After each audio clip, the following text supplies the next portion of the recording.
आप सबको मेरा नमस्कार। आज आपके सामने प्रस्तुत है रेणु की कहानी संवदिया। ये कहानी ग्रामीण परिवेश पर ही आधारित है, जैसे कि अधिकतर जो है रेणु की कहानियों में मिलता है। तो मैं कहानी शुरू करती हूँ। संवदिया। हरगोविंद को अचरज हुआ, तो आज भी किसी को संवदिया की ज़रूरत पड़ सकती है इस ज़माने में, जबकि गांव-गांव में डाकघर खुल गए हैं। संवदिया के मार्फत संवाद क्यों भेजेगा कोई? आज तो आदमी घर बैठे ही लंका तक खबर भेज सकता है और वहां का कुशल संवाद मंगा सकता है। फिर उसकी बुलाहट क्यों हुई? हरगोविंद बड़ी हवेली की टूटी ड्योढ़ी पार कर अंदर गया।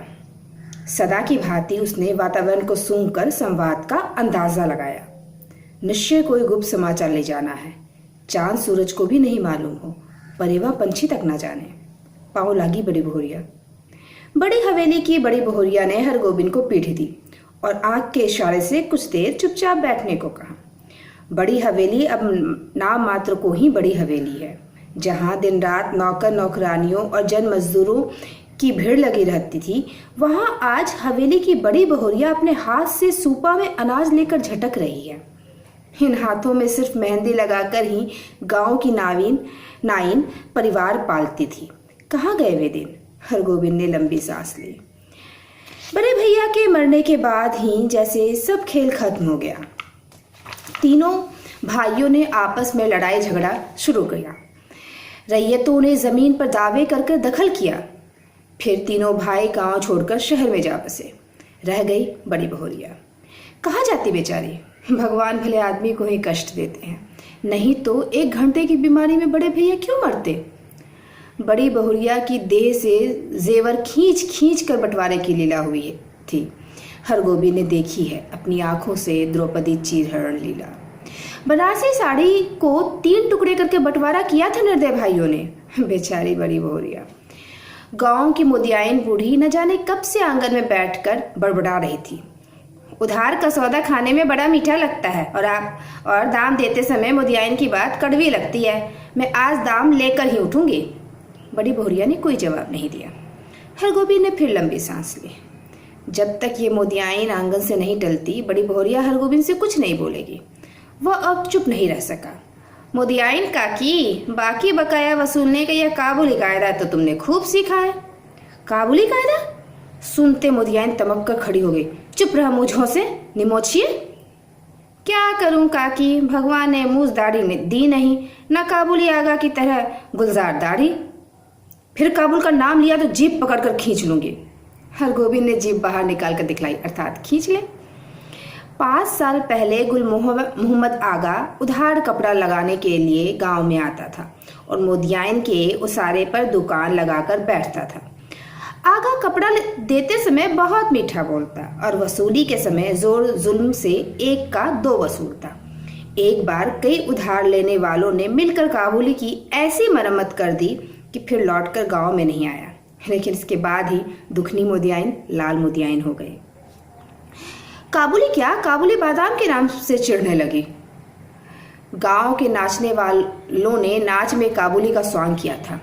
तुम हमारा मुल्क जाएगा मुदियाइन, हम काबुली बादाम पिस्ता अखरोट खिलाएगा।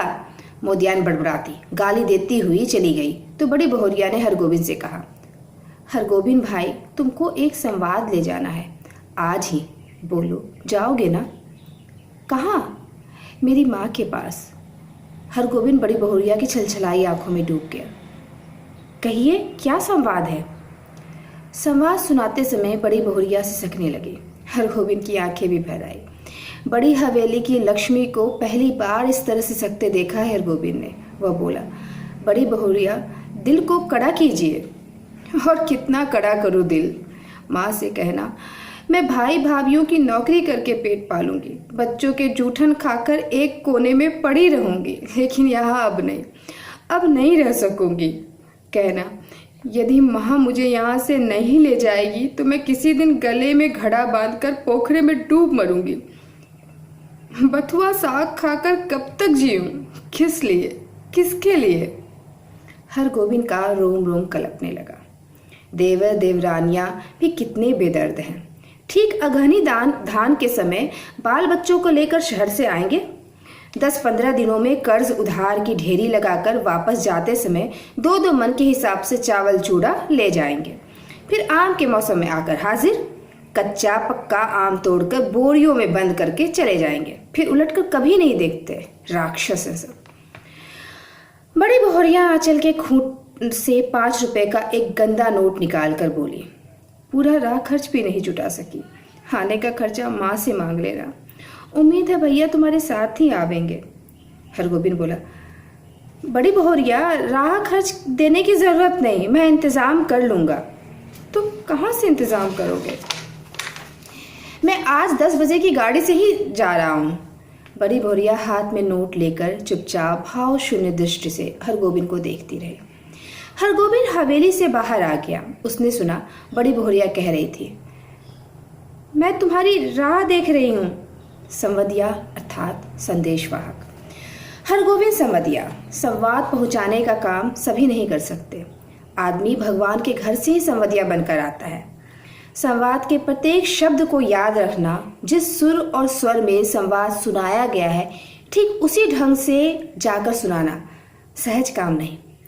गांव के लोगों की गलत धारणा है कि निठल्ला, कामचोर और पेटू आदमी ही संवदिया का काम कर सकता है। न आगे नाथ न पीछे पगहा, बिना मजदूरी लिए ही जो गांव गांव संवाद पहुंचावे उसको और क्या कहेंगे? औरतों का गुलाम। जरा सी मीठी बोली सुनकर ही नशे में आ जाए, ऐसे मर्द को भी भला मर्द कहेंगे? किंतु गांव में कौन ऐसा है जिसके घर की माँ, बहू, बेटी का संवाद हरगोविंद ने नहीं पहुंचाया है? लेकिन ऐसा संवाद पहली बार ले जा रहा है वो। गाड़ी पर सवार होते ही हरगोविंद को पुराने दिनों और संवादों की याद आने लगी। एक करुण गीत की भूली हुई कड़ी फिर उसके कानों के पास गूंजने लगी। पैया पड़ूं दाढ़ी धरूं, हमरो संवाद ले ले जाहू रे संवदिया, हमरो संवाद ले ले जाहू रे संवदिया। बड़ी बहुरिया के संवाद का प्रत्येक शब्द उसके मन में कांटे की तरह चुभ रहा है। किसके भरोसे यहाँ रहूंगी? एक नौकर था, वह भी कल भाग गया। गाय खूंटे से बंधी भूखी प्यासी ही कर रही है। मैं किसके लिए इतना दुख झेलूं? हरगोविंद ने अपने पास बैठे हुए एक यात्री से पूछा, क्यों भाई साहब, थाना बीरपुर में डाक गाड़ी रुकती है या नहीं? यात्री ने मानो कुड़कर कहा, थाना बीरपुर में सभी गाड़ियां रुकती हैं। हरगोविंद ने भाप लिया, यह आदमी चिड़चिड़े स्वभाव का है, इससे कोई बातचीत नहीं जमेगी। वह फिर बड़ी बहुरिया के संवाद को मन ही मन दोहराने लगा। लेकिन संवाद सुनाते समय वह अपने कलेजे को कैसे संभाल सकेगा? बड़ी बहुरिया संवाद कहते समय जहाँ जहाँ रोई है वह भी रोएगा। कटिहार जंक्शन पहुंचकर उसने देखा 15-20 साल में बहुत कुछ बदल गया है। अब स्टेशन पर उतरकर किसी से कुछ पूछने की जरूरत नहीं। गाड़ी पहुंची और तुरंत भोंपे से आवाज अपने आप निकलने लगी, यात्रीगण कृपया ध्यान दें, थाना बीरपुर, खगड़िया और बरौनी जाने वाले यात्री 3 नंबर प्लेटफॉर्म पर चले जाएं, गाड़ी लगी हुई है। हरगोविंद प्रसन्न हुआ। कटिहार पहुंचने के बाद ही मालूम होता है कि सचमुच सुराज आया है। इसके पहले कटिहार पहुंचकर किस गाड़ी में चढ़ें और किधर जाएं, इस पूछताछ में ही कितनी बार उसकी गाड़ी छूट गई है। गाड़ी बदलने के बाद फिर बड़ी बहुरिया का करुण मुखड़ा उसकी आंखों के सामने उभर गया। हरगोविंद भाई, माँ से कहना भगवान ने आंखें फेर ली, लेकिन मेरी माँ तो है, किस लिए मैं बथुआ साग खाकर कब तक जीऊं? थाना बेबू स्टेशन पर जब गाड़ी पहुंची तो हरगोविंद का जी भारी हो गया। इसके पहले भी कई बार भला बुरा संवाद लेकर वह इस गांव में आया है, कभी ऐसा नहीं हुआ। उसके पैर गांव की ओर बढ़ ही नहीं रहे थे। इसी पगडंडी से बड़ी बहुरिया अपने मैके लौट आवेगी, गांव छोड़कर चली जावेगी, फिर कभी नहीं जाएगी। हरगोविंद का मन कलपने लगा। तब गांव में क्या रह जाएगा? गांव की लक्ष्मी ही गांव छोड़कर चली आवेगी। किस मुंह से वो ऐसा संवाद सुनाएगा? कैसे कहेगा कि बड़ी बहुरिया बथुआ साग खा के गुजर कर रही है? सुनने वाले हरगोविंद के गांव का नाम लेकर थूकेंगे, कैसा गांव है जहां लक्ष्मी जैसी बहुरिया दुख भोग रही है। अनिच्छा पूर्वक हरगोविंद ने गांव में प्रवेश किया।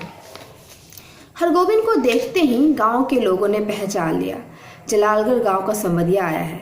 न जाने क्या संवाद लेकर आया है। राम राम भाई, कहो कुशल समाचार ठीक है ना? राम राम भैया जी, भगवान की दया से सब आनंदी है। उधर पानी बूंदी पड़ा है? बड़ी बहुरिया के बड़े भाई ने पहले हरगोविंद को नहीं पहचाना। हरगोविंद ने अपना परिचय दिया तो उन्होंने सबसे पहले अपनी बहन का समाचार पूछा। दीदी कैसी हैं? भगवान की दया से सब राजी खुशी है। मुंह हाथ धोने के बाद हरगोविंद की बुलाहट आंगन में हुई। अब हरगोविंद कांपने लगा, उसका कलेजा धड़कने लगा। ऐसे तो कभी नहीं हुआ। बड़ी बहुरिया की छलछलाई हुई आंखें, सिसकियों से भरा हुआ संवाद। उसने बड़ी बहुरिया की बूढ़ी माता को पांव लगी की। बूढ़ी माता ने पूछा, कहो बेटा क्या समाचार है? माई जी, आपके आशीर्वाद से सब ठीक है। कोई संवाद? संवाद? जी संवाद तो कोई नहीं। मैं कल सिरसिया गांव आया था तो सोचा कि एक बार चलकर आप लोगों का दर्शन कर लूं। बूढ़ी माता हरगोविंद की बात सुनकर कुछ उदास सी हो गई। तो तुम कोई संवाद लेकर नहीं आए हो? जी नहीं, कोई संवाद नहीं। ऐसे बड़ी बहुरिया ने कहा है कि यदि छुट्टी हुई तो दशहरा के समय गंगा जी के मेले में आकर माँ से भेंट मुलाकात कर जाऊंगी। बूढ़ी माता चुप रही। हरगोविंद बोला, छुट्टी कैसे मिले? सारी गृहस्थी बड़ी बहुरिया के ऊपर ही है।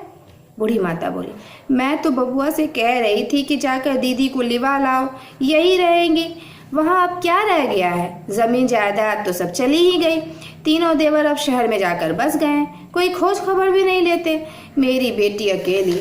नहीं माए जी, जमीन जायदाद अभी भी कुछ कम नहीं, जो है वही बहुत है। टूट भी गई है तो आखिर बड़ी हवेली ही है। सवाल नहीं है, ये बात ठीक है, मगर बड़ी बहुरिया का तो सारा गांव ही परिवार है। हमारे गांव की लक्ष्मी है बड़ी बहुरिया। गांव की लक्ष्मी गांव को छोड़कर शहर कैसे जाएगी? यो देवर लोग हर बार आकर ले जाने की जिद करते हैं। बूढ़ी माता ने अपने हाथ हरगोविंद को जलपान ला कर दिया। पहले थोड़ा जलपान कर लो बबुआ। जलपान करते समय हरगोविंद को लगा बड़ी बहुरिया दालान पर बैठी उसकी राह देख रही है, भूखी प्यासी। रात में भोजन करते समय भी बड़ी बहुरिया मानो सामने आकर बैठ गई। कर्ज उधार अब कोई देते नहीं। एक पेट तो कुत्ता भी पालता है, लेकिन मैं माँ से कहना। हरगोविंद ने थाली की ओर देखा। दाल भात, 3 किस्म की भाजी, घी, पापड़, अचार। बड़ी बहुरिया बथुआ साग उबाल कर खा रही होगी। बूढ़ी माता ने कहा, क्यों बबुआ, खाते क्यों नहीं? माई जी, पेट भर जलपान जो कर लिया है। अरे जवान आदमी तो 5 बार जलपान करके भी 1 थाल भात खाता है। हरगोविंद ने कुछ नहीं खाया, खाया ही नहीं गया। संवदिया डट कर खाता है और अफर कर सोता है, किंतु हरगोविंद को नींद नहीं आ रही है। यह उसने क्या किया, क्या कर दिया? वह किस लिए आया था? वह झूठ क्यों बोला? नहीं, सुबह उठते ही वह बूढ़ी माता को बड़ी बहुरिया का यही सही संवाद सुना देगा, अक्षर अक्षर। माई जी, आपकी इकलौती बेटी बहुत कष्ट में है। आज ही किसी को भेजकर बुलवा लीजिए, नहीं तो वो सचमुच कुछ कर बैठेगी। आखिर किसके लिए वो इतना सहेगी? बड़ी बहुरिया ने कहा है कि भाभी के बच्चों के जूठन खाकर वो एक कोने में पड़ी रहेगी। रात भर हरगोविंद को नींद नहीं आई। आंखों के सामने बड़ी बहुरिया बैठी रही, सिसकती, आंसू पोंछती हुई। सुबह उठकर उसने दिल को कड़ा किया। वह संवदिया है, उसका काम है सही सही संवाद पहुंचाना। वह बड़ी बहुरिया का संवाद सुनाने के लिए बूढ़ी माता के पास जा बैठा। बूढ़ी माता ने पूछा, क्या है बबुआ, कुछ कहोगे? माई जी, मुझे इसी गाड़ी से वापस जाना होगा, कई दिन हो गए। अरे इतनी जल्दी क्या है, 1 आध दिन रहकर मेहमानी कर लो। नहीं माई जी, इस बार आज्ञा दीजिए। दशहरा में मैं भी बड़ी बहुरिया के साथ आऊँगा, तब डट कर 15 दिनों तक मेहमानी करूँगा। बूढ़ी माता बोली, ऐसी जल्दी थी तो आए ही क्यों? सोचा था बिटिया के लिए दही चूड़ा भेजूंगी। सो दही तो नहीं हो सकेगा आज। थोड़ा चूड़ा है बासमती धान का, लेते जाओ। चूड़ा की पोटली बगल में लेकर हरगोविंद आंगन से निकला तो बड़ी बहुरिया के बड़े भाई ने पूछा, क्यों भाई, रहा खर्च तो है? हरगोविंद बोला, भैया जी आपकी दुआ से किसी बात की कोई कमी नहीं है। स्टेशन पर पहुंचकर हरगोविंद ने हिसाब लगाया। उसके पास जितने पैसे हैं उससे कटिहार तक तक टिकट ही वह खरीद सकेगा, और यदि चौनी नकली साबित हुई तो सैमापुर तक ही।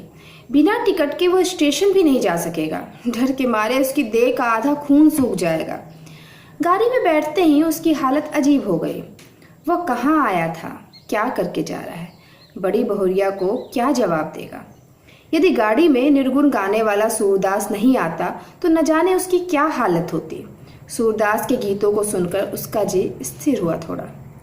किया हो रामा नहरा को सुख सपना भयो अब, किया हो रामा नहरा को सुख सपना भयो अब, देश पिया को डोलिया चली भाई रो मती यही करम की गति, भाई रो मती यही करम की गति। सूरदास चला गया तो उसके मन में बैठी हुई बड़ी बहुरिया फिर रोने लगी। किसके लिए इतना दुख सहूं। 5 बजे भोर में वो कटिहार स्टेशन पहुंचा। भोपे से आवाज आ रही थी, बैरगादी, कुसियार और जलालगढ़ जाने वाले यात्री 1 नंबर प्लेटफॉर्म पर चले जाएं। हरगोविंद को जलालगढ़ जाना है, किंतु वह 1 नंबर प्लेटफॉर्म पर कैसे जाएगा। उसके पास तो कटिहार तक का ही टिकट है। जलालगढ़ 20 कोस। बड़ी बहुरिया राह देख रही होगी। 20 कोस की मंजिल भी कोई दूर की मंजिल है, वो पैदल ही जाएगा। हरगोविंद महावीर विक्रम बजरंगी का नाम लेकर पैदल ही चल पड़ा। 10 कोस तक वो मानो बाई के झोंके पर रहा। कस्बा शहर पहुंचकर उसने पेट भर पानी पी लिया। पोटनी में नाक लगाकर उसने सूंघा, आह, बासमती धान का चूड़ा, माँ की सौगात बेटी के लिए। नहीं, वह इससे 1 मुट्ठी भी नहीं खा सकेगा। किंतु वो क्या जवाब देगा बड़ी बहुरिया को। उसके पैर लड़खड़ाए। अभी वो कुछ नहीं सोचेगा, अभी सिर्फ चलना है, जल्दी पहुंचना है गांव। बड़ी बहुरिया की डबडबाई हुई आंखें उसको गांव की ओर खींच रही थी। मैं बैठी राह तकती रहूंगी। 15 कोस। माँ से कहना अब नहीं रह सकूंगी। 16, 17, 18। जलालगढ़ स्टेशन का सिग्नल दिखलाई पड़ता है। गांव का ताड़ सिर ऊंचा करके उसकी चाल को देख रहा है। उसी ताड़ के नीचे बड़ी हवेली के दालान पर चुपचाप टक्की लगाकर राह देख रही है बड़ी बहुरिया, भूखी प्यासी। हमरो संवाद ले जाहू रे संवदिया, हमरो संवाद ले जाहू रे संवदिया। लेकिन ये कहाँ चला आया हरगोविंद? ये कौन गांव है? पहली साँझ में ही अमावस्या का अंधकार। किस राह से वो किधर जा रहा है? नदी है? कहाँ से आ गई नदी? नदी नहीं, खेत है। ये झोपड़े हैं या हाथियों का झुंड? ताड़ का पेड़ किधर गया? वो राह भूलकर न जाने कहाँ भटक गया। इस गांव में आदमी नहीं रहते क्या? कहीं कोई रोशनी नहीं, किससे पूछे? कहाँ वो रोशनी है या आंखें? वो खड़ा है या चल रहा है? वो गाड़ी में है या धरती पर? हरगोविंद भाई आ गए? बड़ी बहुरिया की बोली या कटिहार स्टेशन का भोंपा बोल रहा है। हरगोविंद भाई क्या हुआ तुमको? बड़ी बहुरिया। हरगोविंद ने हाथ से टटोल कर देखा। वो बिछावन पर लेटा हुआ है। सामने बैठी छाया को छूकर बोला, बड़ी बहुरिया। हरगोविंद भाई अब जी कैसा है? लो 1 घूंट दूध और पी लो। मुंह खोलो। हाँ पी जाओ, पियो। हरगोविंद होश में आया। बड़ी बहुरिया दूध पिला रही है। उसने धीरे से हाथ बढ़ाकर बड़ी बहुरिया का पैर पकड़ लिया। बड़ी बहुरिया मुझे माफ़ करो, मैं तुम्हारा संवाद नहीं कह सका। तुम गांव छोड़कर मत जाओ, तुमको कोई कष्ट नहीं होने दूंगा। मैं तुम्हारा बेटा। बड़ी बहुरिया तुम मेरी माँ, सारे गांव की माँ हो। मैं अब निठल्ला बैठा नहीं रहूँगा, तुम्हारा सब काम करूँगा। बोलो बड़ी माँ, तुम गांव छोड़कर चली तो नहीं जाओगी? बोलो। बड़ी बहुरिया गर्म दूध में 1 मुट्ठी बासमती चूड़ा डालकर मसकने लगे। संवाद भेजने के बाद से ही वह अपनी गलती पर पछता रही थी। धन्यवाद।